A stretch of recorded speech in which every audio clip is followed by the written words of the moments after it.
Bonjour, nous sommes le dimanche 31 octobre 2021 et vous avez peut-être entendu parler ces temps-ci de Madame Frances Haugen. Madame Frances Haugen a été ingénieure chez Facebook aux États-Unis et elle a donné sa démission au mois de mai et il y a eu toute une série d'articles dans le Wall Street Journal à partir des déclarations qu'elle voulait faire sur ce qu'elle avait fait chez Facebook. Elle est apparue d'abord comme un lanceur d'alerte un peu à l'identité cachée, et puis dans la fin de la série, dans le dernier article de la série d'articles du Wall Street Journal, ont révélé son nom. Et une commission du Sénat vient de l'entendre au mois d'octobre faire des dépositions sur le fonctionnement de la firme. Et en particulier, elle est particulièrement montée sur le fonctionnement de l'algorithme qui décide quand vous êtes dans votre espace Facebook ce qu'on vous suggère de regarder, les nouvelles qu'on vous envoie, ce sur quoi on attire votre attention. Et c'est intéressant tout ce qu'elle a à dire. Beaucoup de choses qu'elle a dit sont en fait des choses qui étaient connues si on lisait un petit peu, je dirais, la presse spécialisée. En particulier pour le calendrier depuis 2006, si je m'en souviens, quand Facebook vous donnait un accès, je dirais, sans algorithme, quand les gens qui faisaient partie de vos amis affichaient quelque chose, on vous le signalait. Et ensuite, il y a eu un souci, bien entendu, un souci, je dirais, mercantile, d'avoir beaucoup de gens sur Facebook parce qu'on peut mettre des publicités. Et puis, il y a des gens qui les regardent, et bien, plus bien entendu, la compagnie peut se financer d'une manière ou d'une autre. Et pas seulement les publicités, mais elle vend, comme vous le savez depuis très longtemps, elle vend l'information qui est vos parcours, voilà, ce qui vous intéresse sur Facebook, parce que ça intéresse, bien entendu, un certain nombre de firmes qui pourraient essayer de vous target, de vous prendre comme cible pour des annonces particulières pour vendre leurs produits.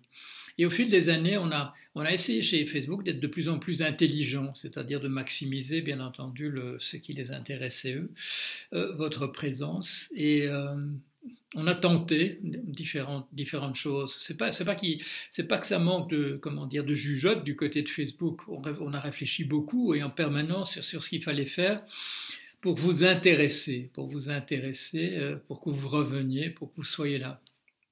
Et alors la première chose qui est apparue, bien entendu, c'est qu'on n'est pas tous des petits anges avec des petites ailes.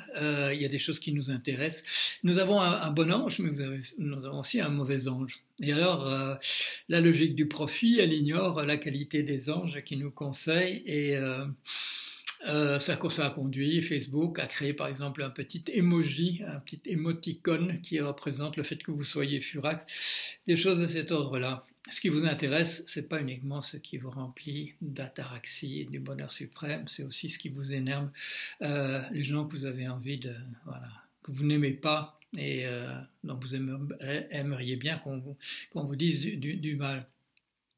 On a essayé de voir, la politique a joué un rôle quand on a vu qu'il y avait que les utilisateurs étaient beaucoup trop vulnérables à des attaques organisées comme celles qui venaient de Saint-Pétersbourg en particulier pour essayer de faire voter Trump à l'époque des campagnes électorales aux États-Unis. Facebook a compris ça, alors on a refermé un peu l'espace, on a donné plus d'importance non pas à des choses qui apparaissaient virales, c'est-à-dire intéresser tout le monde, mais à des informations qui venaient de l'intérieur de votre petit groupe à vous. Et ça, qu'est-ce que ça a produit? Ça a produit une multiplicité de vérités locales où on ne se réfère plus au monde tel qu'il est, mais simplement à ce qui convient à l'intérieur d'un petit groupe. Donc, quand on apprend ce genre de choses, on voit que Facebook n'a jamais été indifférent, que sa seule politique n'a pas été simplement de faire de l'argent. Bon, la plupart des grosses entreprises essaient de faire de l'argent, mais elles s'intéressent aussi, je dirais, il y a une dimension qui est celle des employés, qui est celle de la direction, une conception du monde qui se reflète Alors, ce qu'on a reproché peut-être à Monsieur Mark Zuckerberg, le fondateur de Facebook, qui est toujours à sa tête, qui vient d'ailleurs de changer de nom, qui s'appelle maintenant Meta. Ce qu'on peut lui reprocher surtout, c'est justement un manque de vision, d'être simplement un tiroir-caisse. Et qu'est-ce qui intéresse les gens? Eh bien voilà, c'est ça qu'on va leur fourguer, de ne pas avoir une philosophie. Par exemple, cette Madame Hogan reproche que Facebook n'essaie pas d'orienter les choses dans le bon sens. Non, ils essaient de vendre leurs produits. Et ils ont bien réfléchi. Ce qu'on voit apparaître, évidemment, c'est que, d'abord, c'est que dès que l'être humain essaie de comprendre ce que fait l'ordinateur, et ça c'est une chose que les gens qui ne sont pas des programmeurs sur quoi ils reviennent toujours en disant oui mais c'est des lignes de code qui décident que ça va faire ceci ou cela. Et au tout premier temps déjà de l'informatique, j'oublie lequel de ces fondateurs de l'informatique avait déjà dit, quand j'écris 3 lignes de code, je sais déjà plus exactement ce que la machine va décider de faire. C'est pas que la machine va décider de faire quelque chose, mais il y a des effets qu'on appelle non linéaires, il y a des interactions à l'intérieur de ce qui est en train d'être fait. Si vous créez des tas de petits bonshommes, ou de petites bonnes femmes que vous allez faire interagir, c'est vous qui avez écrit le code, vous avez écrit la classe, dans la programmation orientée objet de chacune des petites instances, comme on dit, de ces petits bonshommes et de ces petites bonnes femmes. Mais de dire que quand vous allez lancer, qu'ils vont interagir, vous allez pouvoir dire exactement ce qui va se passer, bien sûr que non. Bien sûr, enfin, je dis bien sûr que non. Apparemment, c'est pas du tout facile à comprendre pour quelqu'un qui n'est pas programmeur. Mais non, c'est comme le romancier qui dit mes personnages se mettent à vivre de leur propre vie. Bien sûr, il a créé plusieurs personnages et l'un est un tel, ils vont interagir et du coup, il va se passer des choses simplement du fait que, étant ce qu'ils sont et qu'ils ont une histoire entre eux, ça va partir dans d'une certaine direction. Et donc, moi je dirais, d'avoir regardé un petit peu, d'avoir écouté un petit peu tout ça ces jours derniers, du côté de Facebook, du côté des ingénieurs, je ne veux pas les exonérer entièrement, mais ils ont fait leur boulot. Et quand il y avait des choses qui apparaissaient qu'on n'avait pas prévues, justement, chaque fois ils ont réagi. La difficulté, c'est que c'est toujours avec un temps de retard, bien entendu. Il faut que les faits apparaissent, même si on monitore, comme on dit, même si on contrôle en permanence. Il faut bien qu'on fasse une réunion la semaine prochaine et pas qu'on arrête tout pour regarder immédiatement les faits qu'on a pu constater. Il y a un temps de latence. On envisage plusieurs options. Il y a un comité qui va décider quelle est la meilleure option, etc. Et donc il se passe des semaines, des mois avant que... Et quand on est dans une campagne électorale, on ne peut pas réagir au jour le jour. Alors ils doivent faire, évidemment, ils doivent voir qu'il n'y ait pas des choses interdites qui soient affichées, mais ça c'est autre chose. Ça, il y a ça sur mon blog aussi. Il y a des fonctions qui essayent de trier dans ce qu'on vous envoie, d'éliminer la daube immédiatement. Mais là aussi, il faut aller regarder. Parfois se trouvent à la poubelle des choses que vous n'aviez pas voulu mettre à la poubelle, mais que le filtre a envoyé là de sa propre autorité. Donc c'est pas facile. C'est pas facile. Ce qui apparaît souvent avec les whistleblowers, je pense à un aussi en France qui a passé beaucoup de temps à critiquer une certaine firme, Clearstream. Il y a des structures, il n'y a pas que des décisions d'êtres humains, il y a des effets non linéaires, il y a des choses qui n'ont pas été prévues et qu'il faut voir apparaître et qu'il faut analyser. Et dans le cas de choses comme des algorithmes, que fait l'algorithme essentiellement? Et ça c'est la question dont j'ai déjà un peu discuté. Dans le cas de ce qu'on appelle le biais algorithmique, dans le traitement de big data, des données en grande quantité, et que ça sert de système d'apprentissage pour des réseaux neuronaux, de la réflexion à partir de ces grandes données, c'est que la machine, elle va faire apparaître non pas le monde tel que nous aimerions qu'il soit, mais le monde tel qu'il est, Que font apparaître quand je vous ai déjà parlé ça, le biais algorithmique. Bon, on dit oui, il y a un programmeur quelque part qui est un sale macho, et du coup il y a des résultats qui sont biaisés contre les femmes qui apparaissent. C'est pas là que ça peut se passer. Ça se passe dans les données d'apprentissage que le biais apparaît. C'est-à-dire que quand on donne à la machine des données sur le monde tel qu'il est, elle va reproduire, elle va comprendre le monde tel qu'il est. Et quand on lui demandera de prendre une décision, elle va prendre une décision comme nous le faisons et pas comme nous aimerions le faire, comme nous le faisons de fait. Et alors, bon, il y a cette grille par-dessus le politiquement correct ou le sens éthique qui nous dit oui, mais non, on ne voudrait pas du tout que le monde soit là. Ben oui, mais engueulez pas la machine, vous engueulez le messager. Voilà, c'est tuer le messager. C'est pas lui, c'est nous qui sommes comme ça. Et même chose, qu'est-ce qui nous intéresse sur Facebook? Ah, parce que le professeur de morale à l'école voudrait qu'il nous intéresse. Ça, ce qui nous intéresse, c'est tout à fait autre chose. Et là, ça, on n'aime pas. On n'aime pas de voir un miroir qui soit pas un miroir déformant d'une manière ou d'une autre et qui nous arrange les choses. C'est ça qui nous énerve avec la machine en ce moment. C'est un miroir, mais un miroir cru. La machine vous dirait exactement ce que je vous dis, que si on regarde l'histoire humaine, on a la suite des batailles, la suite des guerres et quelques intervalles plus ou moins courts entre tout ça. C'est pas l'image qu'on voudra avoir de nous-mêmes. Quand on se dit, je regardais le film très drôle en réalité, Mars Attack, qui a pas eu de succès de Tim Burton, qui a pas eu de succès, et où le président des États-Unis dit, eh bien, ces extraterrestres qui viennent là, ils doivent être comme nous, des êtres extrêmement pacifiques. Bon, et en fait, ils sont pas pacifiques du tout.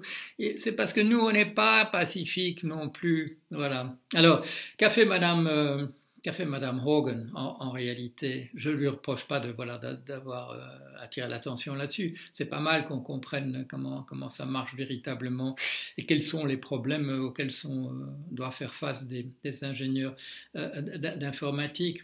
Mais qu'est-ce qu'elle nous fait apparaître? Elle nous fait apparaître le monde capitaliste tel qu'il est.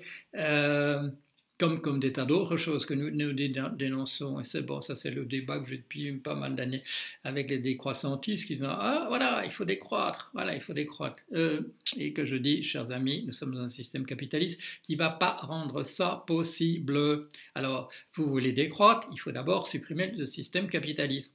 Madame Hogan, vous voulez que les algorithmes l'algorithme de Facebook nous montre un monde tel qu'il doit être et pas tel qu'il est. Malheureusement, il nous montre le monde tel qu'il est et les ingénieurs de Facebook avec bonne volonté parce qu'ils veulent quand même qu'on reste sur leur plateforme, parce que ça rapporte des sous, parce que ça paye les salaires des gens, parce que ça donne des dividendes aux actionnaires de Facebook. C'est ça. Alors, la solution, Madame Hogan, la solution, messieurs, dames, les décroissantistes, c'est un livre qui a été consacré à ça. Il n'y a pas 1000 manières. Monsieur Jancovici, il n'y a pas 1000 manières. Mais ça, pourquoi? Pourquoi ce message-là ne passe pas? Parce que on pourrait dire, oui, bon, c'est parce qu'on ne veut pas le voir. Oui, c'est pas une question qu'on ne veut pas le voir. Peut-être qu'on ne veut pas le voir. Bon, ceux qui gagnent beaucoup de sous parce qu'on ne le voit pas, ils en profitent. Mais c'est parce que tout ça va sans dire. On ne voit pas que c'est le capitalisme. On est tellement habitué à vivre là-dedans. Quand moi je dis, rappelez-vous que le PIB c'est une somme de valeur ajoutée et que les valeurs ajoutées c'est la différence entre le prix de vente et le prix de revient, c'est-à-dire c'est le bénéfice et qu'il n'y a pas de loi qui nous dit qu'un bénéfice doit être d'un niveau maximal, qu'on peut mettre ce qu'on veut là-dedans s'il y a des j'allais dire des crétins, s'il y a des clients qui sont prêts à l'acheter. C'est ça le système dans lequel on marche. Alors, je dis depuis un certain nombre d'années, et je ne suis pas le seul, il y a des prédécesseurs, il y a il y a tous les socialistes utopiques de Karl Marx et Engels, et Karl Marx et Engels eux-mêmes, les anarchistes, etc. Ça fait des années qu'on dit c'est ça qui va nous mener au précipice, et on y va comme un bolide, et on continue. Et tant qu'on n'a pas vu que c'est ça le cadre et que ce cadre-là, ça ne marchera pas, on continuera les droits vers le précipice. Et non, il faut voir dans quoi on est. Alors, je vais de nouveau faire ce que certains vont dire de la propagande envers la Chine, à propos de la Chine. Mais en Chine, en ce moment, malgré toutes les critiques qu'on peut faire sur le régime chinois, certaines auxquelles je souscris aussi, c'est un système dans lequel on réfléchit à ces questions que je pose ici. Et quand j'apprends que depuis des années, on lit en Chine ce que j'écris, et quand je vois que, voilà, qu'il y a un livre... quand je vois qu'un de mes livres est traduit en chinois et que les Chinois y attachent beaucoup d'importance, je ne suis pas surpris, je ne suis pas surpris. Il faut, les amis, il faut jouer carte sur table, il faut voir dans quoi on est, et tant qu'on ne l'a pas analysé, c'est pas possible. C'est pas possible. Et il y a un commentateur sur mon blog qui a regardé la liste de tout ce que les gens de gauche ou dits de gauche vont présenter comme un programme aux élections présidentielles. Et quand il dit, et il y a pratiquement rien, on peut dire rien de ce que Jorion propose pour changer, pour remplacer ce système capitaliste par autre chose. C'est vrai. Même chez les partis de gauche, même voilà. Et on peut être encore, je dirais, aimable en étant dans la gauche, vraiment très très loin de ce qu'il faudrait faire pour se débarrasser du système capitaliste. Parce que c'est une question de survie maintenant, il n'y a rien, ni à droite bien entendu, ni à gauche. C'était de la lyre que Néron jouait pendant que Rome... Il y a un débat sur ce qu'il jouait, quel instrument il jouait exactement, et un débat général de savoir si en fait il se réjouissait de l'incendie. Mais l'image est très belle et on peut toujours la comprendre. Nous sommes en train de jouer de la lyre pendant que le système est en train de s'écrouler et nous pouvons nous disputer sur des queues de cerises. Ça, on pourra le faire à l'infini.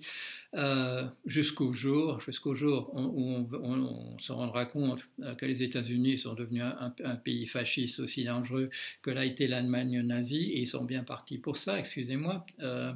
Et en face, il y a un modèle de ce qu'il faut essayer de faire et auquel nous n'aurons pas le choix de simplement nous rallier. Et alors que nous pourrions être critiques sur la manière dont nous allons adopter de bonnes mesures maintenant, à ce moment-là, on ne pourra même pas se permettre d'être critique parce qu'on sera comme ça à la gorge et il faudra faire exactement de la manière qu'on nous dira de le faire. Alors voilà, bon, allez, à bientôt. Je vous tiens au courant de l'état du monde.